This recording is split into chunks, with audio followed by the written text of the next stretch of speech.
Hello children, welcome to my class. This is chapter 3 drainage. So open your book. Let's start this chapter. The term drainage describes the river system of an area. Look at the physical map. You will notice that small streams flowing from different directions come together to form the main river, which ultimately drains into a large water body such as a lake or sea or an ocean. The area drained by a single river system is called a drainage basin. A closer observation on a map will indicate that any elevated area such as a mountain or an upland separates two drainage basins such as upland is known as a water divide. तो आज हम chapter पढ़ेंगे drainage. Drainage जल प्रवाह को कहते हैं, जल निकास। तो ड्रेनेज जो है वो शब्द है जल निकास के बारे में।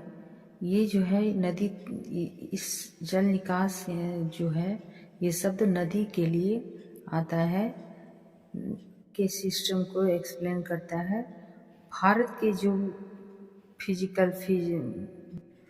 उनको देखिए और उसको देखने से हमको पता लगेगा कि जो हर दिशाओं से, विभिन्न दिशाओं से जो छोटी छोटी धाराएं आकर एक साथ मिल जाती हैं, वो सब मिलकर एक मेन नदी का निर्माण करती हैं और लास्ट में इनका जो निकास है वो किसी बहुत बड़े झील, समुद्र या महासागर में होता है, जलाशय में। एक नदी जो है तंत्र के द्वारा जिस क्षेत्र का जल प्रवाहित होता है उसको एक अपवाह द्रोणी कहते हैं। इसको हम जल निकास या अपवाह कहते हैं और इसको हम मैप में देखेंगे तो पता चलता है कि कोई भी ऊंचा क्षेत्र जैसे कि माउंटेन है या कोई भी उच्च भूमि जो दो पड़ोसी अपवाह सेंटर को एक दूसरे से अलग करती है, इस प्रकार की उच्च भूमि को हम जल विभाजक कहते हैं, है ना। जैसे जहाँ से नदियाँ या कोई भी जल के स्रोत आ रहे हैं उसको बांटने वाले चीज को हम जल विभाजक हिंदी में कहते हैं।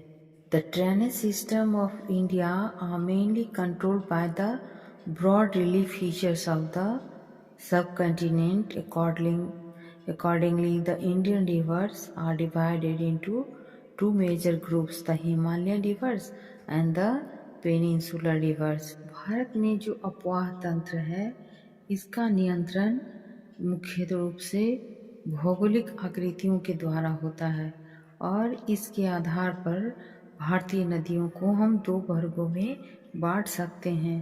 पहला हिमालय की नदियाँ और दूसरा प्रायद्वीपीय नदियाँ। Apart from originating from the two major geographic regions of India, the Himalayan and the peninsular rivers are different from each other in many ways. Most of the Himalayan rivers are perennial. It means that they have water throughout the year. Perennial river उसको कहते हैं जिसमें सालों भर पानी रहता है। These rivers receive water from rain as well as from melted snow from the lofty mountains. The two major Himalayan rivers, the Indus and the Brahmaputra, originate from the north of the mountain range. They have cut through the mountains, making cause. The Himalayan rivers have long courses from their source of the sea. Bharat के दो मुख्य भौगोलिक क्षेत्र से उत्पन्न होने के कारण हिमालय और इसकी जो प्रायद्वीपीय नदियां हैं वो एक दूसरे से बहुत अलग हैं। हिमालय की ज़्यादातर नदियां जो हैं वो 12मासी नदियां होती हैं। 12मासी नदियां यानी उसमें सालों भर पानी होता है इनमें, क्योंकि इन्हें वर्षा के अतिरिक्त ऊंचे पर्वत से जो बर्फ पिघल कर आते हैं उससे भी जल प्राप्त हो जाता है, इसीलिए इसको पेरेनियल रिवर कहा जाता है। और हिमालय की दो मुख्य नदियाँ जो हैं वो सिंधु हैं और ब्रह्मपुत्र हैं। और इस पर्वतीय श्रृंखला के उत्तरी और ये जो हैं सिंधु और ब्रह्मपुत्र ये पर्वतीय श्रृंखला के उत्तरी भाग से निकलती हैं। और इन नदियों में पर्वतों को काटकर गार्जों का निर्माण किया है। जो को काट काट कर जो नदियाँ निकलती हैं उसको गॉर्ज कहा जाता है। हिमालय की नदियाँ अपनी उत्पत्ति के स्थान से लेकर समुद्र तक के लंबे रास्ते को तय करती हैं। हिमालय की जितनी नदियाँ हैं मतलब वो जहाँ से निकलती हैं, कहाँ से निकलती हैं, जहाँ हिमालय पे वो पिघलते हुए जो निकलती हैं तो वो समुद्र तक के लंबे रास्ते को से गुजरती हैं और ये अपने मार्ग के ऊपरी भागों में तीव्र अपर्दन क्रिया भी करती हैं और अपने साथ भारी मात्रा में सिल्ट एवं बालू का संवहन करती हैं। कोई भी जो नदी होती है जो बहती है ना, वो साथ साथ अपनी बहुत सारे मात्रा में सिल्ट और बालू कैरी करती हैं, ले जाती हैं, संवहन करती हैं। They perform intensive erosional activity in their upper courses and carry huge loads of silt and sand. In the middle and the lower courses, these rivers form meanders, oxbow lakes, and many other depositional features in their footplains. They also have well-developed deltas. ये अपने साथ भारी मात्रा में silt और बालू carry करती हैं और मध्य और निचले भाग में ये नदियाँ विसर्प, गोखुर झील और अपने बाढ़ वाले मैदानों में बहुत सी अन्य निक्षेपण आकृतियों का निर्माण करती हैं और ये पूर्ण विकसित डेल्टाओं का भी निर्माण करती हैं। A large number of peninsular rivers are seasonal as their flow is dependent on rainfall. During the dry season, even the large rivers have reduced flow of water in their channels. इसमें से बहुत सारी जो peninsular बड़ी नदियां हैं ये मौसमी हैं क्योंकि ये जो हैं बारिश पे डिपेंड होकर बहती हैं और सूखे मौसम में during the dry season even the large reverse have reduce. सूखे मौसम में बड़ी नदियों में भी पानी कम हो जाता है और जो उसका फ्लो है वो कम हो जाता है चैनल तक आते आते। The peninsular rivers have shorter and shallower courses as compared to their Himalayan counterparts.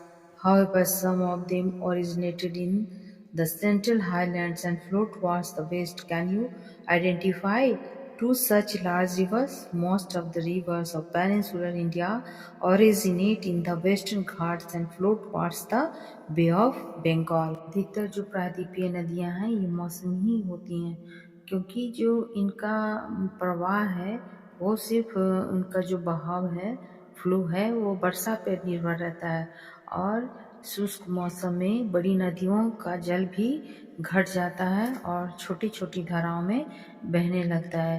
Himalaya की जो नदियां हैं उनकी तुलना में प्रायद्वीपीय नदियों की लंबाई कम और छिछली है तथा ये पश्चिम की तरफ से बहती हैं। क्या आप इस प्रकार की दो बड़ी नदियों को पहचान सकते हैं? प्रायद्वीपीय भारत की अधिकतर नदियां जो हैं वो पश्चिमी घाट से निकलती हैं और जाकर बंगाल की खाड़ी की तरफ बहती हैं। Major Himalayan rivers are the Indus, the Ganga and the Brahmaputra. Himalaya की मुख्य नदियां इंडस हैं, गंगा हैं और ब्रह्मपुत्र हैं। These rivers are long and are joined by many large and important tributaries. ये नदियां लंबी हैं और इनको बहुत सारी सहायक नदियां इनसे जुड़ जाती हैं, इनको ज्वाइन करती हैं। A river along with its tributaries may be called a river system. और एक बड़ी नदी के साथ जो साथ में बहुत सारी सहायक नदियां बहती हैं उनको ही रिवर सिस्टम कहा जाता है। तो द इंडस रिवर सिस्टम के बारे में पढ़ते हैं। The river Indus rises in Tibet near lake Mansarovar. जो इंडस नदी है वो तिब्बत में मानसरोवर झील की तरफ से निकलती हैं। Flowing west it enters India in the Ladakh, और ये पश्चिम में पश्चिम से भारत में होते हुए लद्दाख में इंटर करती है। It forms pictures Cougars in this part, several tributaries, the Jhaskar, the Nubra, the Sayok and the Hunza, join it in the Kashmir region. The Indus flow through what is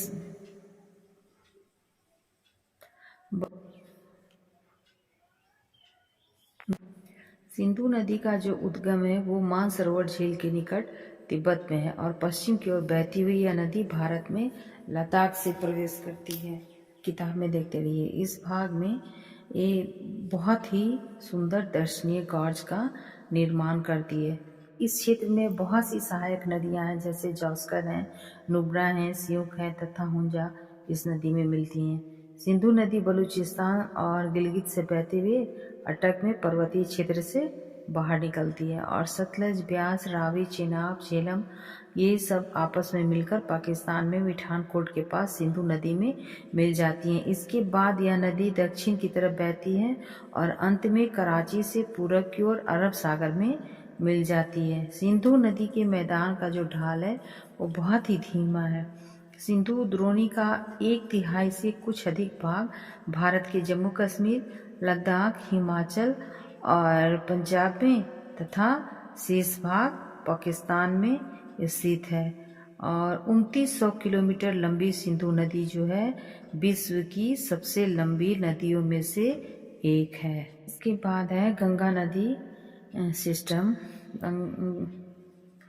ये है गंगा की मुख्य धारा जो भागीरथी, गंगोत्री, हिमानी से निकलती है और अलकनंदा उत्तराखंड के देवप्रयाग में इससे मिलती हैं। और हरिद्वार के पास जो गंगा है वो पर्वतीय भाग को छोड़कर मैदानी भाग में चली जाती हैं, और हिमालय से निकलने वाली बहुत सारी नदियां आकर गंगा में मिल जाती हैं, जिनमें से प्रमुख हैं यमुना, घाघरा, गंडक और कोसी। यमुना नदी हिमालय के यमुनोत्री हिमानी से निकलती है और यह गंगा के दाहिने किनारे के समानांतर बहती है और इलाहाबाद में गंगा में मिल जाती है। Ganga is joined by many tributaries from the Himalayas. Ganga को बहुत सारी नदियाँ ज्वाइन करती हैं, उसकी सहायक नदियाँ हिमालय से, और ये few of them being major rivers, और इनमें से कुछ ही जो हैं वो खास नदियाँ बन पाती हैं, जैसे कि यमुना, घाघरा और गंडक और कोसी। और the river Yamuna rises from Yamunotri, जैसा भी मैंने थोड़ी देर पहले बताया कि यमुना जो है ये यमुनोत्री से निकलती हैं, हिमालय के ग्लेशियर से पिघलती हुई ये यमुनोत्री से यमुना निकलती है, और it flows parallel to the Ganga as the right bank tributary meets the Ganga to Allahabad, और ये गंगा के समानांतर बहती हुई गंगा से जाकर इलाहाबाद में मिल जाती है, प्रयागराज में। The Ghaghara, the Gandak and the Kosi rise in the Nepal Himalaya, और जो घाघरा है, गंडक है, कोसी हैं, ये नेपाल के हिमालय से निकलती हैं। They are the rivers which flood parts of the northern plains every year. ये जो नदियां हैं जो नेपाल से निकलती हैं, गंडक, कोसी, ये घाघरा, ये उत्तर के मैदानों में हर साल बारिश का कारण बनती हैं और बहुत सारी जिंदगियों और संपत्तियों का नुकसान का कारण बनती है। Whereas they enrich the soil for agriculture use. हालांकि ये जो नदियां हैं अपने साथ बहुत सारे एलिमेंट्स लेकर आती हैं, इसलिए इस वहाँ की जो मिट्टी है वो एग्रीकल्चर के लिए बहुत बेस्ट हो जाता है। जैसा मैंने थोड़ी देर पहले बताया था कि जो भी नदियाँ बहती हैं वो अपने साथ सिल्ट वगैरह बहा कर लाती हैं, तो जिसकी वजह से जो मिट्टी है वहाँ का वो रिच हो जाता है। जहाँ भी बाढ़ लाती हैं नदियाँ, वहाँ की मिट्टी जो है वो रिच हो जाती है, क्योंकि नदियाँ अपने साथ बहुत सारे रिच एलिमेंट्स लेकर आती हैं। The main tributaries which come from the peninsular uplands are the Chambal, the Betwa and the Son. These rise from semi-arid areas have shorter courses and do not carry much water in them. Find out where and how they ultimately join the Ganga. और जो मुख्य सहायक नदियां हैं जो प्रायद्वीपीय पठार से समतल से आती हैं वह है चंबल, बेतवा और सोन। और ये सारी जो नदियां हैं वो इन बहुत छोटे अंतराल की होती हैं और ये इनमें बहुत सारा पानी, बहुत ज़्यादा पानी नहीं होता है। Find out water where and how they ultimately join the Ganga. इसको आप पता कीजिए कि ये अंत में कहाँ पर गंगा को ज्वाइन करती हैं। In last with the water from its right and left bank tributaries, the Ganga flows eastwards till Farakka in West Bengal. This is the northernmost point of the Ganga Delta. The river gets here the Bhagirathi Hooghly flows southwards through the deltic plains to the Bay of Bengal. The main stream flows southwards into Bangladesh and is joined by the Brahmaputra. Further downstream it is known as the Meghna. This mighty river with waters from the Ganga and the Brahmaputra flows into the Bay of Bengal. The delta formed by this river is known as the Sundarban Delta. तो जो प्रायद्वीपीय उच्च भूमि से आने वाली मुख्य सहायक नदी है चंबल, बेतवा और सोन है और ये अर्ध शुष्क क्षेत्रों से निकलती हैं और इनकी लंबाई जैसा कि पहले बताया कम और पानी की मात्रा कम होती है। तो इनको ज्ञात कीजिए कि ये नदियाँ कैसे और कहाँ से गंगा में मिलती हैं। अभी मैंने बताया बाएं तथा दाहिने किनारे की सहायक नदियों के जल से परिपूर्ण होकर जो गंगा है वो पूर्व दिशा में पश्चिम बंगाल के फरक्का तक बहती है और यह गंगा डेल्टा का सबसे उत्तरी बिंदु है। यहाँ जो है नदी दो भाग में बढ़ जाती है, भागीरथी हुगली और दक्षिण की तरफ जो बहती है तथा डेल्टा के मैदान से होती है बंगाल की खाड़ी में मिल जाती है। मुख्य भाग दक्षिण की ओर बहती हुई बांग्लादेश में प्रवेश करती है एवं ब्रह्मपुत्र नदी इससे आकर मिल जाती है। अंतिम चरण में गंगा और ब्रह्मपुत्र समुद्र में विलीन होने से पहले मेघना के नाम से मानी जाती हैं और गंगा एवं ब्रह्मपुत्र के जल वाली यह बड़ी नदी विस्तृत नदी बंगाल की खाड़ी में मिल जाती है और इन नदियों के द्वारा बनाए गए डेल्टा को सुंदरबन डेल्टा के नाम से जाना जाता है।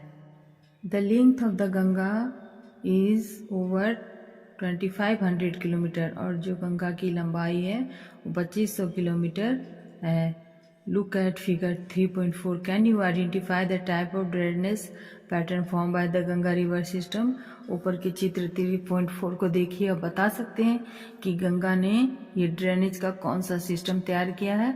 Ambala is located on the water divide between the Indus and the Ganga river systems. The plains from Ambala to the Sundarban stretch over nearly 1800 kilometers, but the fall in its slopes hardly 300 meters. In other words, there is a fall of just 1 meter for every 6 kilometers.